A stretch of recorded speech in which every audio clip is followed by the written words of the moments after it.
in den Divisionen und Regimentern und nicht in den Kanonen,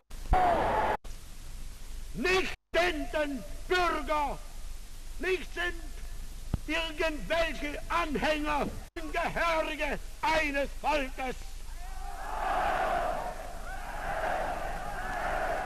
Es ist etwas Großes.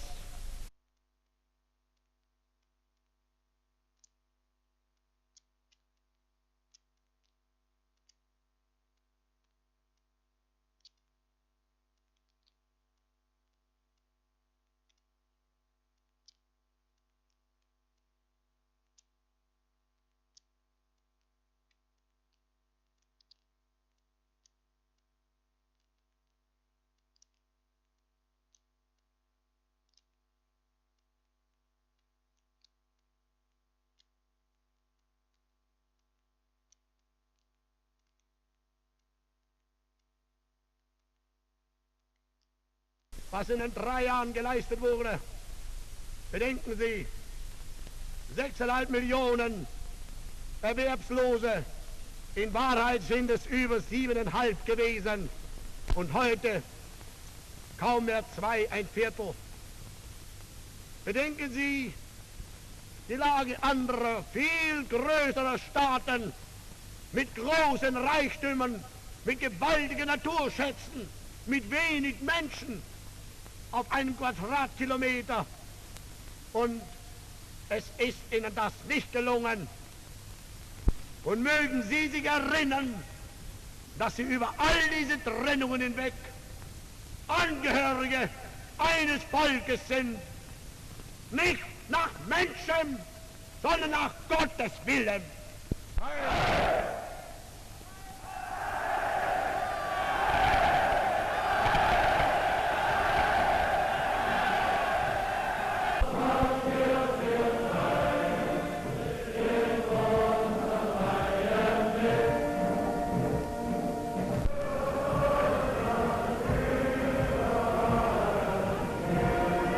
Do not leave me, Führer, my faith, my light.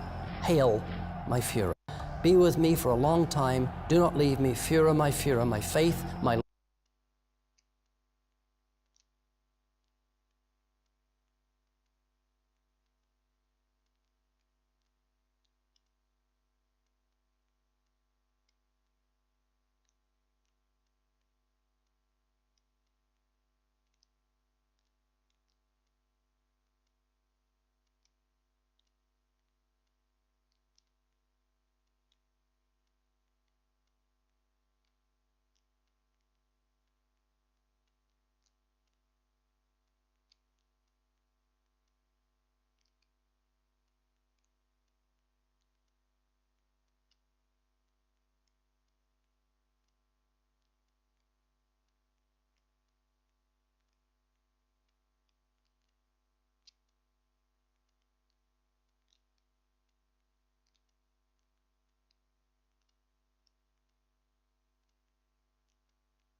Todos ya sabéis que el verde croma es el color que representa la profesión de los VFX.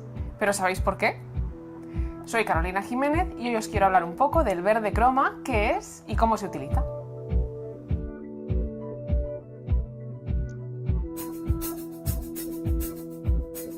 Desde que se inventó la técnica de la cinematografía, crear la ilusión de movimiento mediante el paso muy rápido de imágenes estáticas, los cineastas han estado inventando y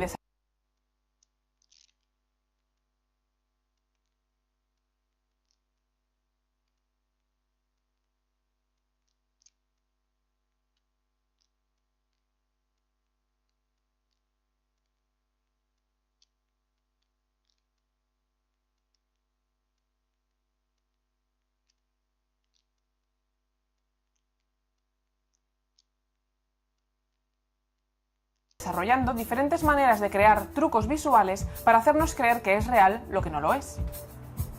Los primeros recursos surgieron apenas un par de años después de que no lo es. Trucos visuales experimentando y desarrollando diferentes maneras de crear trucos visuales para hacernos creer que es real lo que no lo es. Maneras de crear trucos visuales para hacernos creer que es real lo que no lo es. Trucos visuales para hacernos creer que es real lo que no lo es.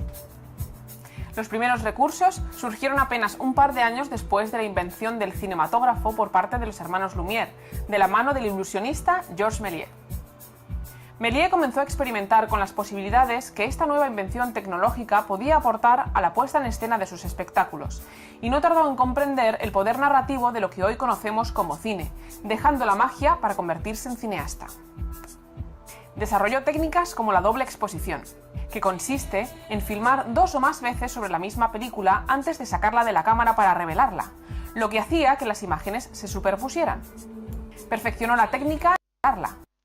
Desarrolló técnicas como la doble exposición, que consiste en filmar 2 o más veces sobre la misma película antes de sacarla de la cámara para revelarla, lo que hacía que las imágenes se superpusieran. Perfeccionó la técnica del plano mate o mate shot. Esta consiste en cubrir el objetivo de la cámara parcialmente con cristales pintados de negro, evitando así que la película quedara impresa por la luz en esa zona en concreto que también llamamos máscara. Después, rebobinando la cinta e invirtiendo la máscara, es decir, cubriendo la zona opuesta del objetivo, impresionaba el resto de la película. Llegó a realizar películas tremendamente sorprendentes para la época con este tipo de técnicas, mereciéndose por ello el título de padre de los efectos visuales. The Birth of a Nation shot was much more complicated than you might think, because really Tom is the only new piece of footage in that particular scene. It's just him. We shot it in Will Rogers State Park, and so Tom was in makeup on a horse. As he rides away from us, what I had to do was look at that old footage and try to guess, how high do I think the camera is above the ground? Guess how far away Tom has to be from camera so he's riding in front of the group, which is all, decades earlier, and just how does that all mesh together? So we start out here with our original photography in full color, and we're trying to end up in a place that's as close as possible to the framing of the Birth of a Nation footage. Picked similar lighting, similar kind of texture on a dirt road with Tom Hanks going through his actions. That was just the shooting on the day. All the other stuff that it was incorporated in that is degrading Tom's image so it looked like all the stuff from the original footage, which was in pretty bad shape. We started off, it's supposed to be a still of Tom, so we did all this paint work to look like an old photograph, because that's what we're looking at first, and then that starts moving, and then that sort of introduces you into the scene. And gradually animated into bringing up the grain and the moving footage. And all of this is just the treated original element. And then at a certain point here, we start splitting in the tracked ground from the Birth of a Nation footage. And we've had to rotoscope Tom on top of this and split in the old footage. One of the things that we were fascinated with is because the original footage has tire tracks on the road from the camera vehicles and stuff from D.W. Griffith, well, we didn't want to tamper with that, so we left that there. It's still in the shot. Now, when I was a baby, Mama named me after the great Civil War hero, General Nathan Bedford Forrest. She said we was related to him in some way, and what he did was he started up this club called the Ku Klux Klan. They'd all dress up in their robes and their bed sheets and act like a bunch of ghosts or spooks or something. They'd even put bed sheets on their horses and ride around. And anyway, that's how I got my name. Forrest Gump. Some scenes you'd never guess would be for visual effects is when the guys, when Forrest is now the older Forrest Gump, Tom Hanks, he's being chased by the guys in the truck and they're still throwing rocks at this poor guy. Well, you don't want to run over Tom, at least that early in the show, maybe later, but the guys are supposed to be right behind him. So we shot Tom by himself, just running towards camera. This was in our Bluff Plantation, which is where the Forrest Gump house was built, going up that road on that beautiful oak sort of alleyway. He did all this running. Then we just had the guys in the truck do a couple of passes as they run towards us. And the trick was Tom would run at us, and he exits. So the guys now in the truck are running at us, but we pan with them. So it's time so that Tom exits on a lock-off. right when the truck starts to take over. So now we can pan, and when we pan around, there's a stunt guy out there finishing the run for Tom on the second piece. It's not Tom. He did the leap over the fence in the distance, if I remember correctly. And again, roto-mats over Tom, him running by himself, a truck by itself. We did the same thing as he enters for the first time the football field, and they wonder who this guy is who's running so fast. And again, he was shot by himself and doing the football scene, and then we shot the truck separately and then blended that together. Run, Forrest! Run! You better be running, stupid! Come on, dummy! Haul ass, dummy! Yeah, you better be running! Run faster! Yeah! Go, go! Whoa! Whoa! Whoa! Come on, Forrest! Dang. Run, Forrest! We're gonna get you, Forrest! Come on, Virgil! Down!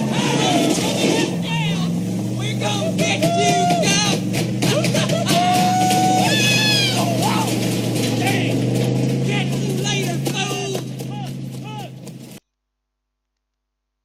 Light, hail, my Führer. Hitler had his own church, his own Bible, and even his own hymn. Sung every... Hitler had his own church, his own Bible, and even his own hymn. Sung every day in German.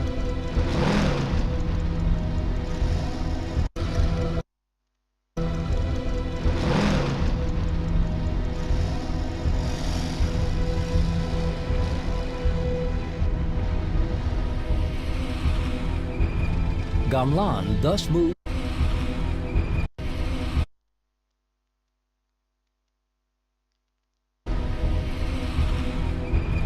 Gamlan thus moves his best motorized divisions, the elite of the French army, into Belgium, along with the entire British Expeditionary Force.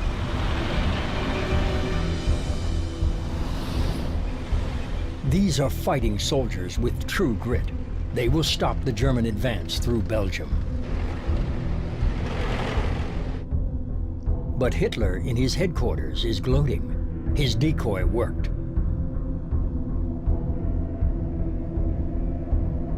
He exclaims, "I could weep for joy." He instructs Field Marshal Goering, who commands the Air Force, not to bomb the French columns, to let them proceed deep into Belgian territory. And he attacks them from the rear. His real offensive will...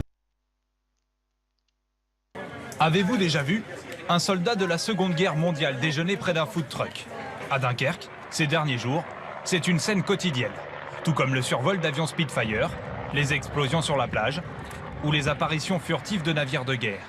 Mais bizarrement, cet apparent chaos ne fait pas fuir les touristes, il les attire. Regarde, ils avancent là-bas. Pour le tournage de ce film hollywoodien à très gros budget de Christopher Nolan, 1500 figurants sont venus de toute la région, rejoints par de vrais véhicules d'époque, et d'autres, un peu moins authentiques. La production a tout étudié dans les moindres détails. Et d'autres, Christopher Nolan, 1500 figurants sont venus de toute la région, rejoints par de vrais véhicules d'époque, et d'autres, un peu moins authentiques. La production a tout étudié dans les moindres détails. Les panneaux indiquant les noms des rues ont été changés et les sonnettes ont également été remplacées. Enfin presque. Certains habitants vivent désormais dans un décor de film. Le fait de revoir le quartier dans les années 40, c'est intéressant. Le Dunkerque d'aujourd'hui doit ressembler trait pour trait à celui de la Seconde Guerre mondiale. Le film retrace les événements de mai-juin 1940. Les troupes anglaises et françaises sont en déroute et se replient vers la ville. Très vite, l'armée allemande les encercle.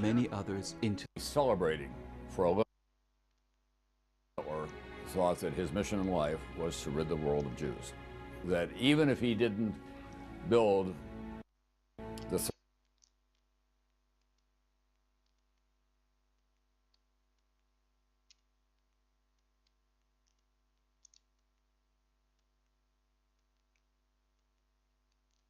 Third Reich for 1,000 years, he would be celebrating for a limited that even if he didn't build the Third Reich for 1,000 years. He would be celebrating for eliminating the Jewish Reich for didn't build the Third Reich for 1,000 years. He would be celebrating for eliminating the Jewish population from the world. I don't know how you begin to deal with that kind of madness, but that's who he was. Adolf Hitler was born in Braunau am Inn, Austria, on April 20th, 1889. Hitler's childhood was an uneasy one. His father died when he was very young, and he was not a good student.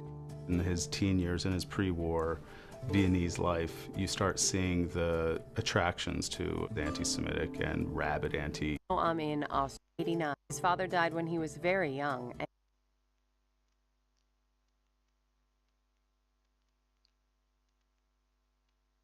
Uneasy one. His father died when he was very young, and he was not a good student. In his teen years, in his pre-war Viennese life, you start seeing the attractions to the anti-Semitic and rabid one. But suddenly he was the man who was giving voice to it, and he was able to use anti-Semitism as a tool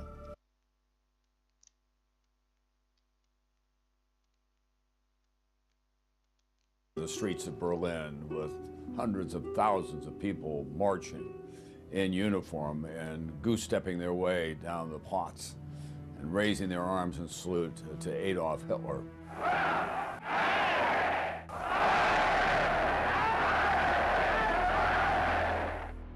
And then he invaded Poland. He thought the British and the French would not declare war on him, and it would be a quick campaign to subdue Poland.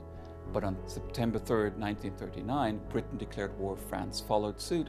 In June 1941, Hitler invaded the Soviet Union, starting the largest land war in history. In December 1941, Hitler also declared war on the United States. World War II. I don't think that history will ever forgive him, or should it. We'll be endlessly fascinated by what A drove him and B. Pues aquí estamos en un estudio de croma. Pedro Balos hizo posible lo imposible y su invento ha tenido muchísimas aplicaciones en el cine. Por ejemplo, Superman vuela gracias a un croma. En televisión también nos hemos servido mucho de este invento. Consiste básicamente en tener un fondo de un color, normalmente suele ser verde o azul, y lo sustituimos por la imagen que queramos. Vamos a hacer un chasquido de dedos y nos vamos a una película de Hitchcock. Y evitamos la avioneta. Hacemos otro chasquido de dedos y aparecemos en la ciudad que queramos. Eso sí, un consejo les damos. Si van a hacer un croma, lleven cuidado con la ropa, ni verde ni azul. Básicamente el color del fondo, porque corremos el riesgo de, si tenemos ropa del mismo color, el croma, todo un invento. 1933, el croma daba al cine la oportunidad de estar en un plató y hacer creer al público que los actores sobrevolaban Río. Se utilizaba por primera vez en una película de Fred Astaire y Ginger Rogers, y aunque ahora se ve rudimentario, dicen que en aquellos años técnicos y público alucinaron. Pero el sistema tenía fallos. El cristal, por los reflejos, el pelo ondeando al viento y el humo de cigarrillo no colaban. Y entonces llegó el hombre que revolucionó la técnica, Petro Blahos, y se rodó Ben-Hur.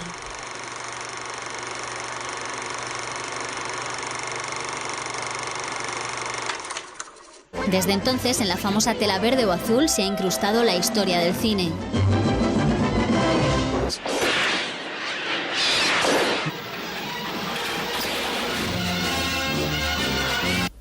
La técnica depurada del padre del croma llegó a la tele en color y sigue en los platos virtuales de hoy. Que no se puede utilizar ropa de color azul en un efecto de este tipo porque se realiza la incrustación en él. El pionero de los efectos especiales, que ha muerto a los 96 años, sentó las bases para crear nuevas realidades. Y aunque ya hay otras técnicas para hacerlo, como el 3D o el mapping, Superman sigue volando sobre un croma.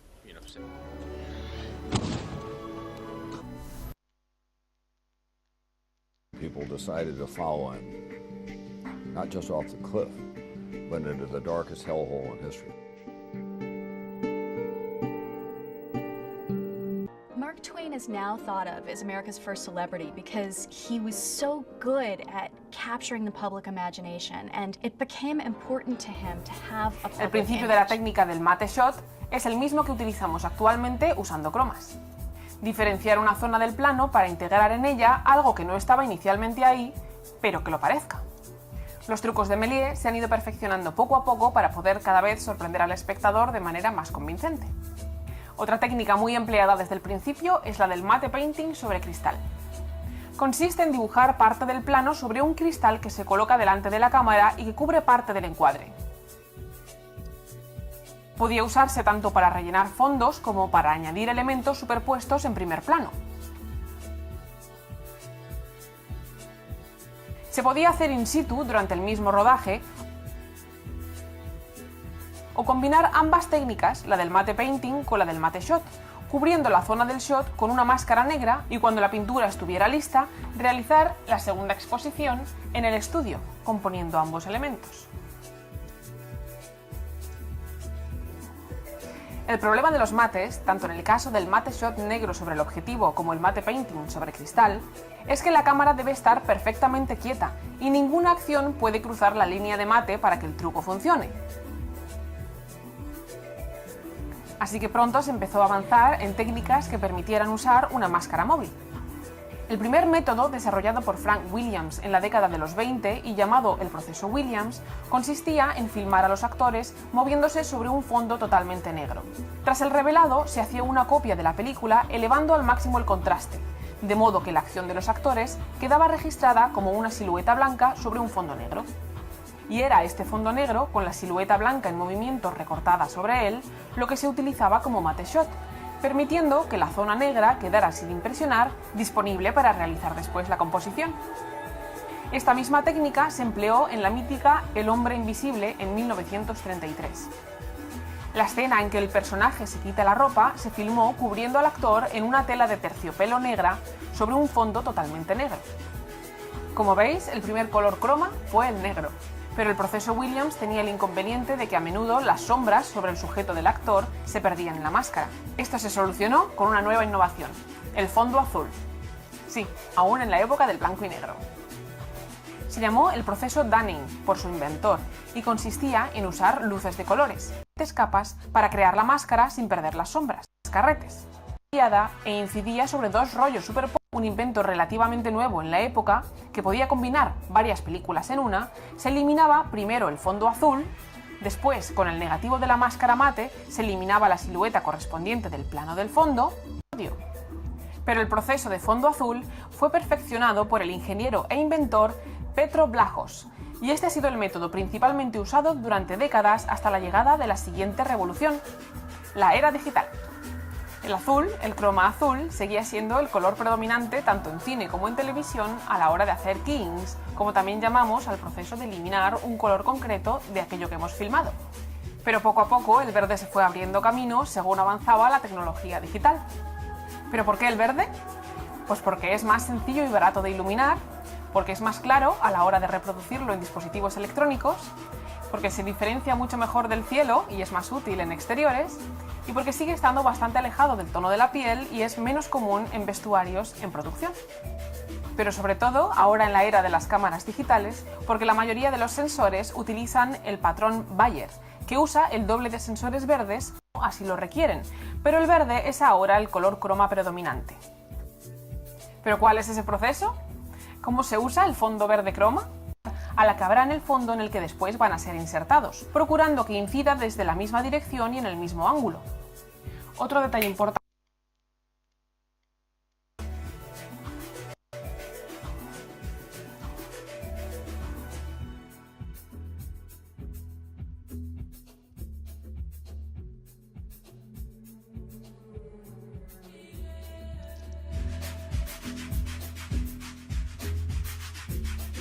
Este episodio ha sido patrocinado por Niflame Studio y por mis demás patreones. Muchas gracias a todos ellos.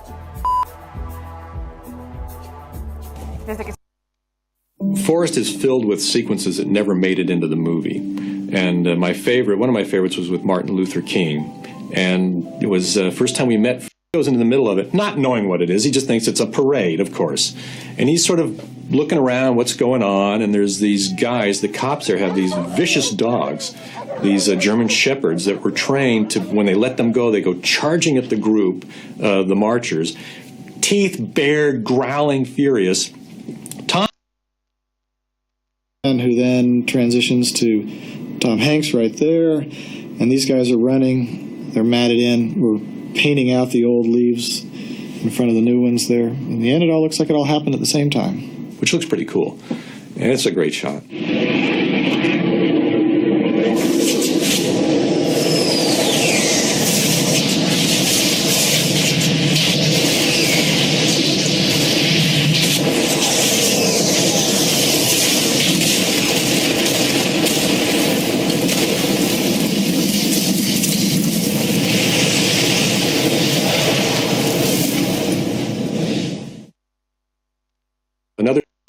As they hit back and forth. So we began by standing Tom in front of a blue screen.